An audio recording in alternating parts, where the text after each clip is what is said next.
Okay, well, welcome to another interview for Meet the Expert. This is pretty exciting to interview our first director, a female director nonetheless, and a friend of mine who actually lives here in Humboldt County. So welcome to our series. Thanks, Cassandra. Thank you. Yeah, will you please introduce yourself and tell us a little bit about what you do? Well, my name is Maria Matteoli, and I'm a filmmaker who specializes in writing and directing. And so you write your own content when you say that. You write your own content and then direct it versus other people who may be, a lot of people in the industry obviously direct content that is not theirs. Was that a conscious decision?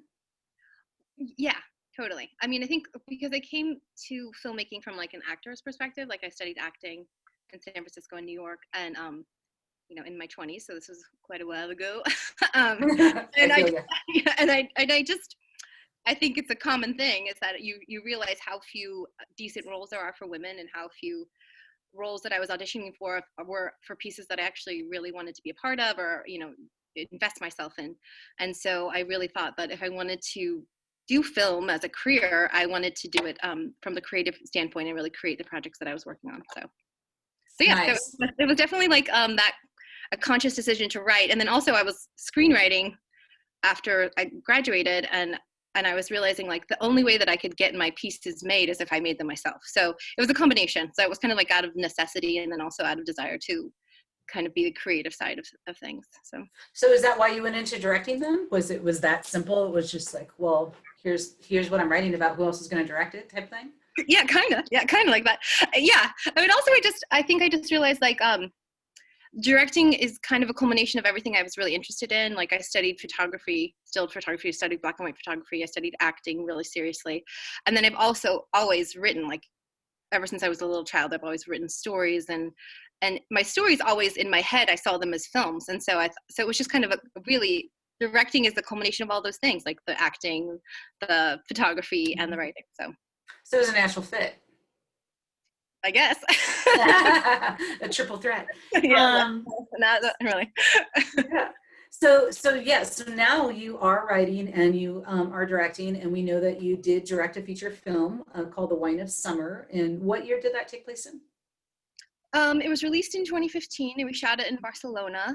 And yeah, we shot it in Barcelona and then we did shoot for 3 days up in Humboldt actually, which was Yeah, really cool and really, really remember fun. that. Yeah, Old Town. Yeah, that was lovely. Mhm. And it can be seen on It's Netflix. on Amazon Prime. Amazon Prime, that's right. Yes. Well, that is exciting. And then you are in the works of trying to write and work on, or you have written already, or so all four of your current projects have already been written. Yeah.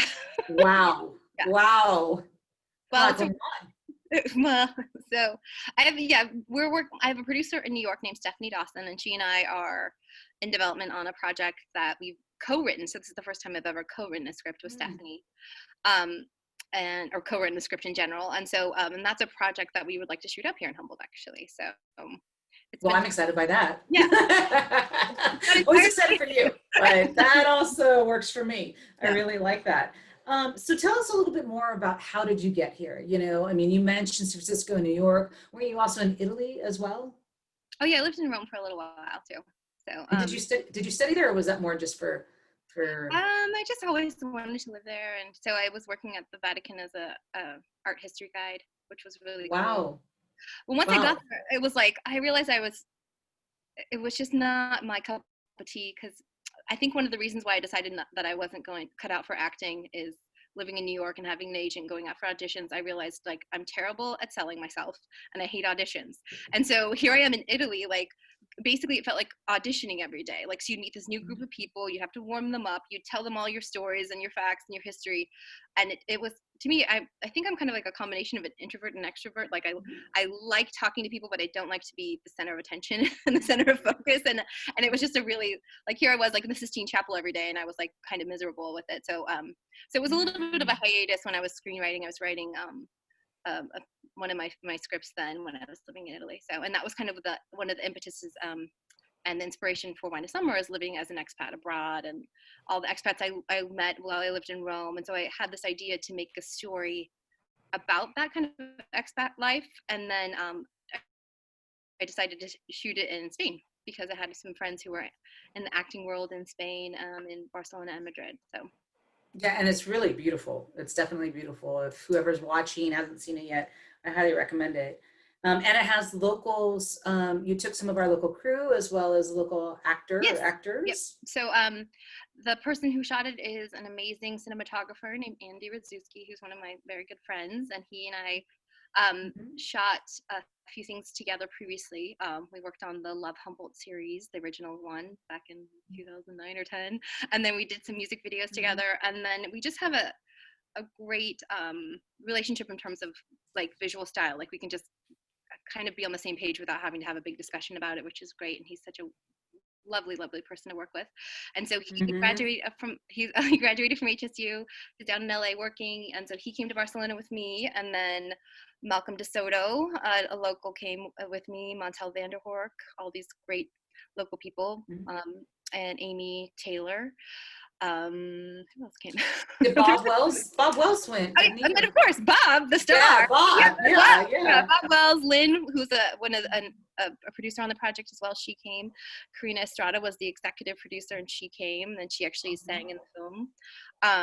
Yeah, so there was a great group of like maybe 10 Humboldt crew that was really fun to have that experience with, to bring, because everybody was there when, like the very first meetings when we're sitting around in my living room being like, I'm going to make a movie in Spain, and they're like, great. And so then we just, like, it happened Yeah. quickly. And I think that experience really kind of it was almost too easy in terms of like, now that I've been in development on all these other projects, and seeing kind of the tricky road that it can be to get something to happen, and how wonderful and fast that was. And so it was a pretty miraculous experience. It was really great to be there That's with all the awesome. great, well, well, And I mean, I'm assuming now that you've had that movie under your belt, it's definitely a stepping stone for you to be able to, open the doors, since that was so quick, but also a lot of people close to you, that it's branched you out to be able to, know more people in the industry and be able to, have that conversation about making other projects. But you did say one time, when we were all together, I think on a panel at one point, you talked about how sometimes it's hard for a person to make that second movie. And I think you were specific about women making a second movie. And I would love for you to talk a little bit more about what that's like. oh yeah, I mean, well, the statistics are that women making their sophomore film, it usually takes 10 years. And so I'm feeling that. I'm definitely feeling that. I mean, we came really close in development on a project called Lady of the Canyon, which is based on the true story of a 19th century explorer named Isabella Bird. And we were working at CAA, and we had all these great people helping us, and then that fell through. And then another project that Stephanie and I were working on is called Agnes, and it's about an African American actress trying to make her way in the acting scene in the 1950s New York. And so I was actually in New York in the end of February with Stephanie, and we were having all these production meetings, and then of course the world shut down, so that film has been put on hold. And so in the meantime, Stephanie and I had this idea to create something that we could shoot that was COVID friendly, with like just really taking advantage of the stunning diversity of geography that we have up here, something, and something that we could shoot with primarily exteriors, with small cast, hopefully even small crew. And so she and I were on the same page, and then we kind of developed this story idea I had into a script. And so yeah, so I forget what your original question was. I did. No, oh, about women making that second movie. Yeah, but it's taken a while. But yeah, that can be hard. What do you think that is? What is it about women specifically having a hard time making that sophomore film? I think there's a lot. I think that's a pretty heavy question in terms of like, there's so many layers of this industry really favoring male filmmakers. And I think that's there's that great book that Naomi McDougall-Jones wrote. Right. Yeah. Yeah. For Hollywood. But Yeah. I think there's a lot of reasons. And I think that in some ways, like, there is an idea with young up and coming male filmmakers that it's like, okay, let's give them a shot, whereas women kind of have to earn their shot. And so you have all this great group of really experienced female directors who aren't getting their second shot. And so, I mean, it's tricky. I think it's tricky to make your sophomore film unless your first film is like, you know, win Sundance. I think it's a little tricky. So, but it's interesting because you even have distribution, like you said, you're on Amazon. You know, you've completed a movie and that was filmed, you know, on 2 continents and you know had stars, and yet, you know, and you've had distribution, which is usually, you know, the marker for success. You know, it's been seen somewhere other than just film festivals, you know, in your backyard. And yet, you know, it's interesting that almost isn't enough sometimes. You know, it really is interesting that you have to get that buy-in. So tell us a little bit more about, what do you love about it then? And, you know, here you are, you know, saying, you know, it's taken all these years to get your second film made. What's the part that you love about it? oh, I love it. You know, I love every aspect of it, I think. I really love the stage I'm in right now in terms of the development.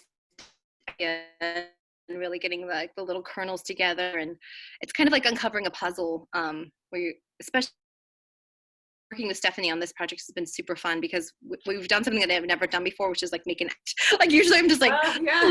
let me just write what I feel, and you know, and so so it's been really fun to do that because it's like I feel like I'm learning a totally different method of writing. I mean, I really love casting. It's super fun to really put the pieces of the puzzle in action in terms of seeing people that we wrote on paper and really like matching them to these great personalities and talents. And then of course I love being on set. I mean, just, it's such a fun, exhilarating, exhausting, beautiful experience. Like that was my favorite. I was reading your questions earlier, and I think that one of the things that my favorite memory of ever directing is, I mean, I had many, but I just remember standing behind Andy. We're on this cobblestone street in Barcelona. Sonia Braga, you know, Brazilian superstar, comes sauntering down the street carrying this bag and wearing this outfit that Amy put together, and all this wonderful Catalonian crew around us. And it was just like this realization of like, whoa, like I sat in my little apartment in Humboldt County writing this, and here we are, you know, standing on the streets of Barcelona in golden light, and we made this happen. And I think that's the coolest thing, is that when you can actually get to that point, it's just so fulfilling and exciting. And Watching then it come to life. Mm-hmm. Yeah. And then I always like to really work with people I love and admire. And so creating a crew that feels like a family and that feels like we all have each other's backs and we're all kind of in it together. I mean, that's, to me, is super special. So I love that aspect of it too. But then also I had so much fun in post-production, like coloring, like all, you know, so it's not, I mean, I think the hardest part is the development and getting the financing together. I mean, that's the part I don't like, but that's kind of the most necessary part. But every other part I really like. Yeah, it sounds like it. It sounds like you love every step of the way. What about writing? You know, you said that you don't normally write, you know, an outline, you know, or it sounds like maybe not a treatment, that you just kind of go for it and start, you know, writing. And so, what about that process? What do you love about writing? Well, I was talking to Stephanie, and I've had a lot of conversations about this because we've been working on the script for all summer, and I think I really like to just get in the perspective of the actor when I'm writing and really like feel the emotions that the characters are feeling, and I'd really try to connect emotionally with each character. And so I feel like that colors like the way I write dialogue. So I love creating scenes in my head, and so I think that's my whole thing, is that I create all these scenes in my head and then it's piecing them together that I'm like, oh, is that a story? I don't know, you know.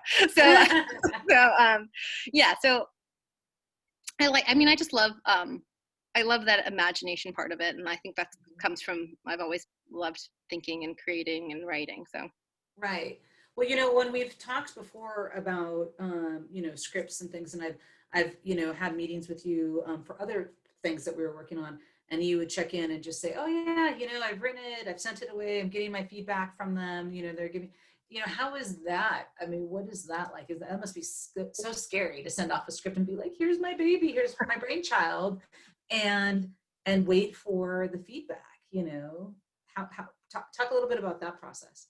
well, I think with Agnes, the project that Stephanie and I are working on, the other project, we have a script consultant who's Amenya Makuku, and she's also going to be our co-producer on the project. And so that was the first time I've worked with a script consultant, and I thought that was really fascinating because she's just totally brilliant. And so the very first time I sent off my version of the script, I think she sent me 26 pages of notes, and I was just like, oh my gosh, where do I even start? But it was just like, just so cool to see someone read something so insightfully and with such depth to give you really, you know, really expert feedback about where you could, you know, what areas you can fix and stuff like that. So I think that's a hard part for me, is I think because I kind of write with such a free flowing style that the rewrites are a little tricky for me, in terms of, that's part that does feel like work, in terms of like, okay, well, how do I fix these holes and make this work? So that does feel a little bit harder, but but it didn't crush your soul, 26 pages. That's I don't amazing. know. I think I loved her already, so I was like, all right, you know, like let's Right. yeah. But Yeah. you know, I think there's been times where, you know, you submit to something like the Nichols with a script that's been a finalist before or something, and then you don't make it the next time. That's kind of stuff you're kind of like, well, come on, but that's, I mean, it's all subjective. Like, you know, I think going in as, you know, from an actor's perspective, it's like you can be told no a million times, but you just have to understand that who you are and what your worth is and that kind of thing. And I think coming at things from the directing side, it's like you realize that you're casting someone because you have an idea in your head of what you want to film, not because they're not talented or not. And so I think at the same time with if my script doesn't get accepted to something or people don't like it, it's not because you know, maybe it's not good, or maybe it's not, but it's also that's not what they liked, and maybe that's something else. And so I really kind of tried to work that, you know, because yeah, I've gotten horrible, terrible, heartbreaking feedback before, and you just kind of live with it. And you know, I'm 43 years old. It's like, whatever. Yeah, like, right. onwards, Yeah. upwards. Let's go to the next thing. Let's keep working. So Yeah, and sometimes that negative feedback, sometimes they're wrong. Maybe they had a bad day. Maybe they have, you know, in life, for whatever reason, it doesn't, you know, resonate with them. But sometimes also that feedback can be really great to take and go, wow, okay, how do I really become better from that? And I think that's what you were saying with the 26 pages, is that, you know, she's an expert, and, you know, and taking that and letting you learn from it, instead of having it be, you know, this that, you know, would kill your soul and kill your dreams, you know. So yeah, for sure, I think that is, you know, a really good way of handling that, and not letting it stop you, roadblock you from, you know, there are a lot of people when they get, you know, all those no's, and they think they stop, you know, pursuing their dream. And so it's great that you don't let that, you know, take you down. oh, So that's good. thanks, friend. So so that segues right into the next question, which is, what recommendations do you have for anybody who wants to pursue, you know, screenwriting / directing or directing? What training or aptitude does one need for the job? And it sounds, I mean, right now you just kind of described, you know, obviously one aspect of it, which is to be able to not take feedback, you know, to the point where you know, it angers you or makes you sad or frustrates you, you know. Mm-hmm. But Yeah, what else do people need to know? I think you just kind of have to have tenacity, you know, like I think that's one thing that I've learned, is that you just kind of have to keep working and take bumps in the road for what they are, as bumps in the road and not blockades. And I think, I don't know, like great life experiences, I don't know, like travel and see and observe people, so that you that can fill in you know, the stories you're trying to create. I think one thing also that I really sorry, there's weird stuff popping on my screen. I think taking acting classes is a great idea for screenwriting, people who want to pursue screenwriting and directing, and then also working with actors. I think when I was in my 20s and working with Shelley Mitchell at the Actors Center San Francisco, there was a director in our class, and he was, you know, doing scene work with me, and he was just like, I just really feel like this is what's missing. And I was like, oh, that's a great way of studying, is to really work with actors. And I think that's a step that that some people kind of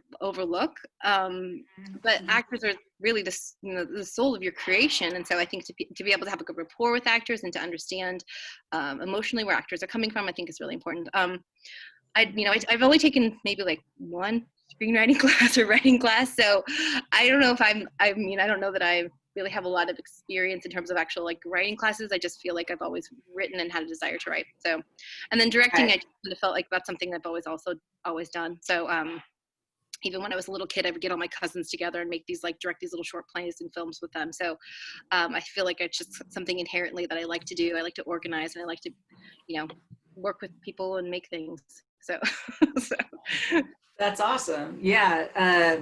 Yeah, it's interesting, like what you talked about with the acting, because I think you're right. A lot, I've, worked in this industry for 20 years, and when I was a producer, my old life before this, there was, when I'd be working with a new director, it was always like, okay, are you a cinematographer director or are you an actor's director? Or hopefully both. Yeah, And it, yeah. it sounds more like you're both, which is lovely. And that there are more, it seems like, cinematic, type directors versus knowing how to talk to an actor and knowing the process of what they go through. And like you said, you're helping guide them. And if you don't know the language of how to talk to an actor, or how to get them there, that can be a little rough, that can be a little different. I mean, a lot of movie actors are usually, hopefully, already have their, their skill set and how to do it, their style. But that being said, sometimes you still need to tweak it and you need to be able to communicate to them. Mm-hmm. Yeah.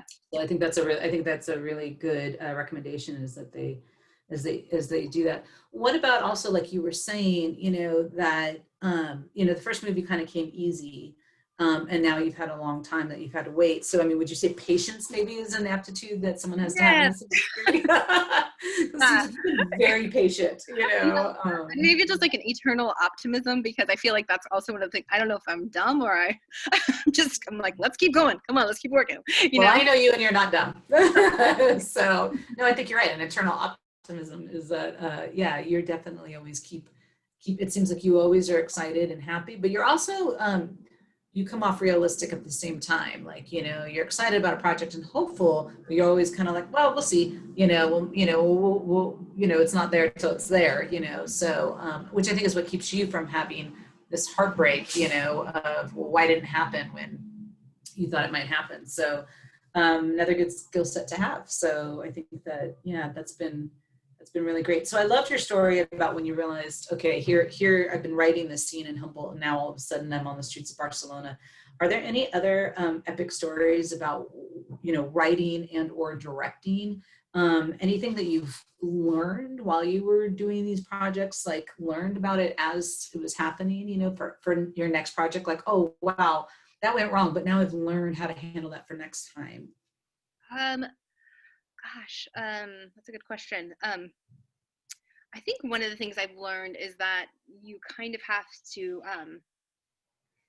even though something's not going as planned, doesn't mean that's that's the worst case scenario, that you kind of just have to work around it and make it happen. Like, for example, when we were in Barcelona, we shot things in kind of this backwards order. It was supposed to be this beautiful, summery Barcelona skies and experience, and we ended up shooting the last 5 days of the film in Sitges, which is outside of Barcelona, in this beautiful villa from like the 13th century, and there was a swimming pool, and we were supposed to have all these swimming scenes. And so the end of the film was supposed to be like, Ethan Peck swimming and Elsa Pataki getting out of the water and all these things. And then, of course, it's end of October, and there was like, monsoon, crazy weather, so we were just like, so I was like, okay, so we're just gonna have to cut all these things. And instead of, we did shoot poor Ethan Peck, diving into this freezing swimming pool, and I'm still so sorry that we made him get in the water. But it's just like, okay, this isn't working, but it's not like it's the end of the world, and let's just wrap it up. And so we ended up wrapping a whole day and a half early in Barcelona, and then giving everybody a day off before we flew to California. So so I think that's one of those things. Is like, I feel like you have to kind of keep a positive attitude and understand that if something's not working, then you find a creative answer to that, because you can't always force the weather. Like, we were trying to shoot this intimate scene with Bob Wells, who's ill and in his bed, and having this conversation with his son, and there's like, I just remember looking out the window, and we're shining like sunlight in the window, and I can hear these chains whipping in the wind of like chaining the lights to the window, because it was raining and windy and like a hurricane outside, and we're just like, I was like, okay, this is what it is, so so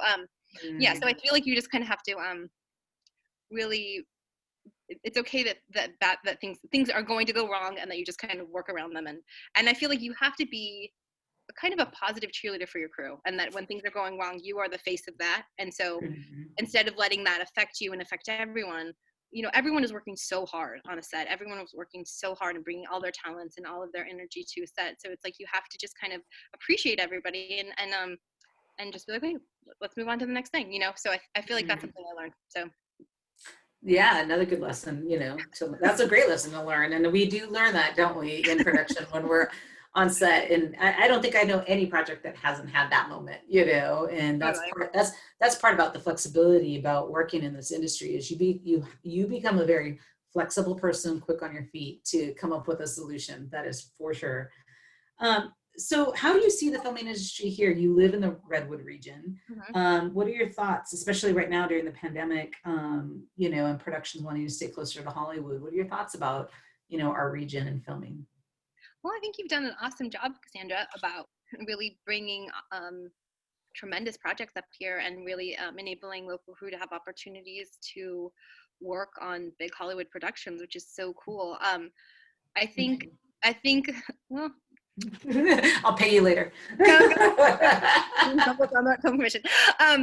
I mean, I think it's really cool, especially, I understand where people are coming from, because I'm, hopefully about to do the same thing. It's just like, we live in this epically beautiful part of the world that is rural and isolated enough so that but we're yet still, not one flight away from LA, a short flight. And so if it's flying, so I think, and I do feel like we have a lot of great resources here. I feel like there's a lot of really talented people here, and I think it's a really smart decision, because it's kind of like you can get New Zealand looks, but in California, So Right. And then also we have such a great diversity of geography and buildings and styles and stuff that you could shoot around. And also I feel like it's not that expensive to shoot here, So I think it's really smart for film productions to look up here, so.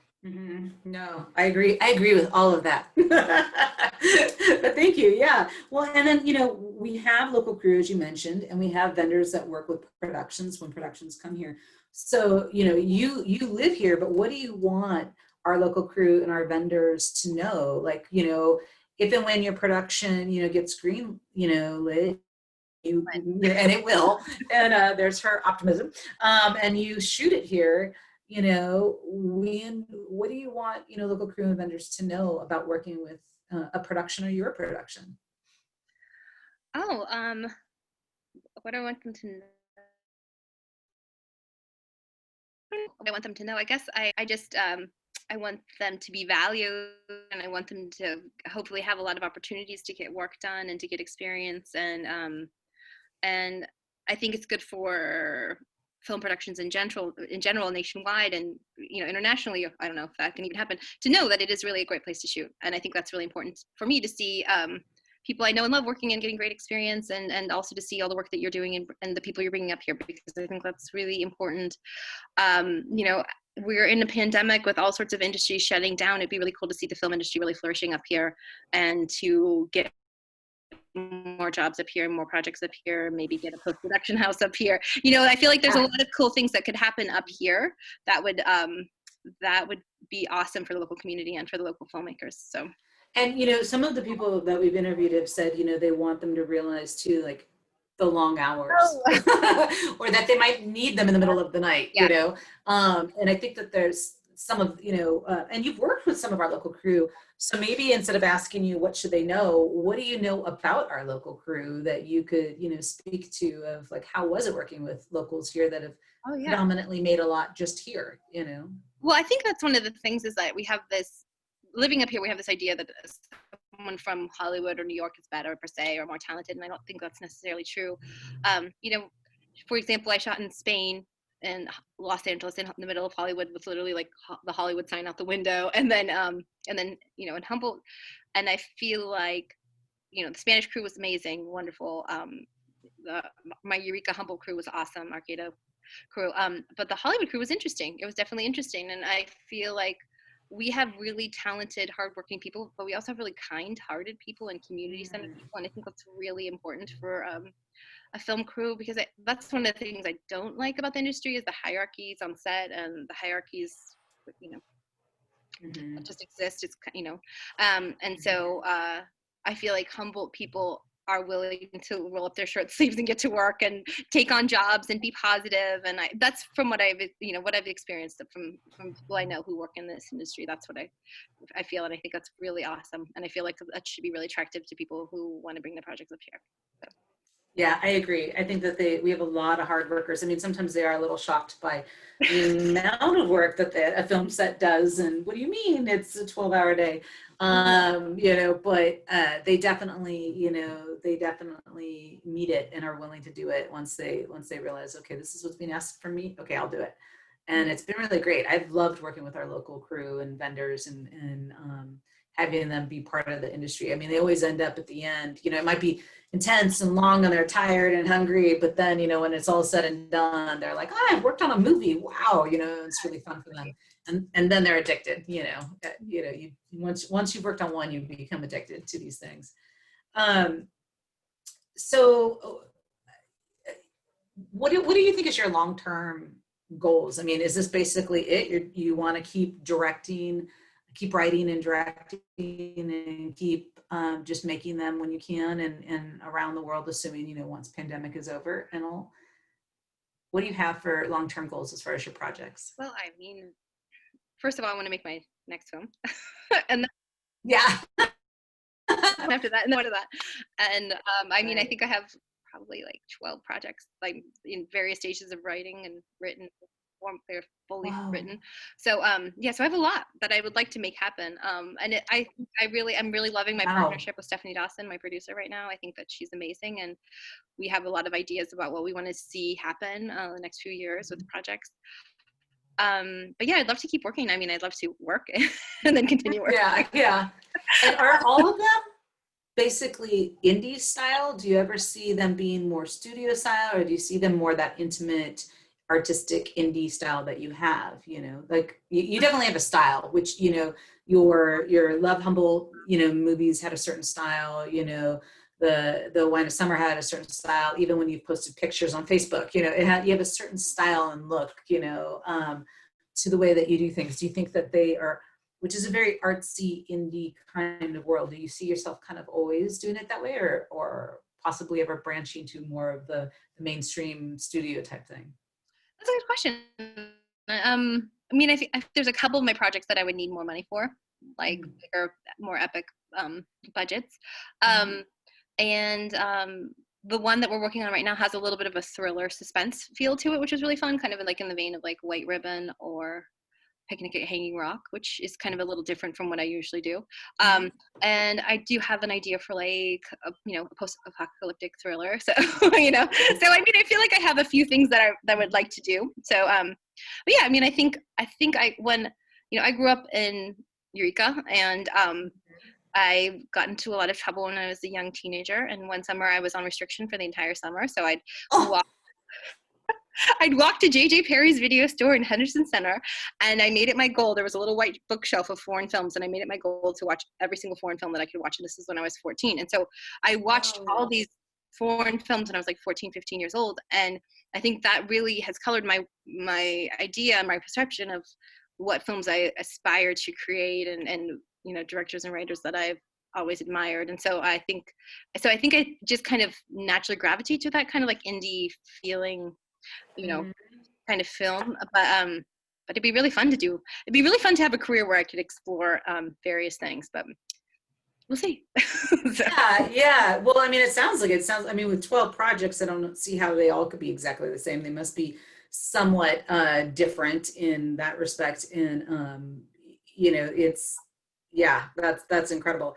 I wanted to ask you, and I'm just double checking that I'm going to pronounce her name because I always get the ending of her name wrong.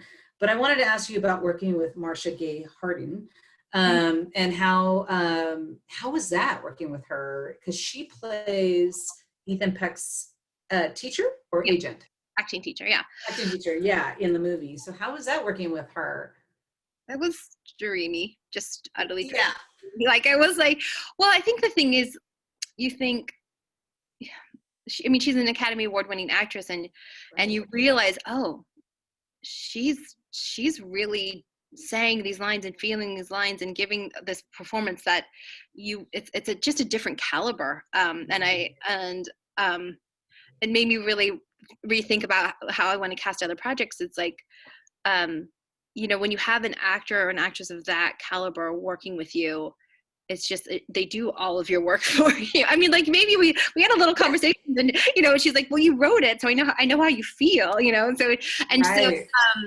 and then her role was an actress, acting teacher, actor. So, I mean, so she had a lot of, you know, she had a lot of those connections to this role anyway. And so I kind of was like, gosh, I should have written her like 29 more pages of dialogue, because it was just such a dream to just see her emote and act in such a beautiful, stunning way. And then it broke my heart to cut any of it, because I think there was one point where, like, you know, her monologue could have been like 8 minutes, and we had to cut it down to like, you know, 30 seconds, you know? So, you know, Yeah. I mean, yeah, but it was really, really cool. It was really awesome. Yeah, so you weren't intimidated to be, you know, making your first feature film and having someone of her caliber in it? Probably should have been more. I think I was just so, first of all, I was jet lagged. We just got back from Barcelona. We literally got back, and then we're shooting like 2 days later. And then one of the things that I kind of realized is that if you front load people with kindness and generosity and gifts, you know, we had a limo show up at our house, we had baskets of chocolate, we like decorated the whole, you know, dressing room, we just really made it so that she had this really special experience. And so when she arrived on set, she was already like, oh, these people are going to really treat me with respect and kindness. And so then she just, you know, reciprocated that, and it was like reflected that on all of us. And so it was really special, because I think before we actually got to set, I was more intimidated than actually being with her and present with her, because I mean, she's just an actress of that caliber that just is such, you know, giving and emotive and feeling and wonderful and warm when you work with them. So yeah, it was a really a special thing, and I still feel lucky to this day to have that. Well, it sounds like she arose to the occasion and was a lovely person and kind to you, you know, didn't show up on set freaked out, worried, oh, first time feature director. And, you know, it sounds like she was warm and loving when she arrived, and made that easier for you as well. So she didn't try to come on and be intimidating, you know, it sounds like, you know, which would be, that's great. That's really sweet of her to, you know, she sounds like she just respected the project, and here we are, and let me do my job, you know, and was appreciative of, you know, your efforts in making her comfortable, and that's amazing, you know. Is there anything that you would do different if you could do it all over again?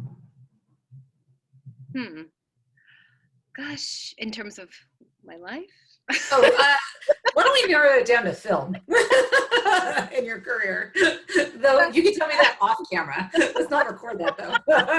We don't know who will upset, so we don't want to talk about that. You know. Yeah, I don't know. I mean, I don't know. I mean, I feel like I'm very lucky, and I have a beautiful family, and, you know, a sweet husband and a good life. And maybe if I just moved to LA when I was 19 and, you know, got straight into film, maybe things would be different in terms of my career, but I'm satisfied and happy with where my life is. So I don't know. That's a hard question, because I would actually love if I could change a few things and have, you know, certain actors said yes to my script instead of no to my script a few years ago, you know, like right. I wish I could change. But other than that, I mean, I think, right. Well, when we interviewed Eve from the California Film Commission, she's the deputy director over there.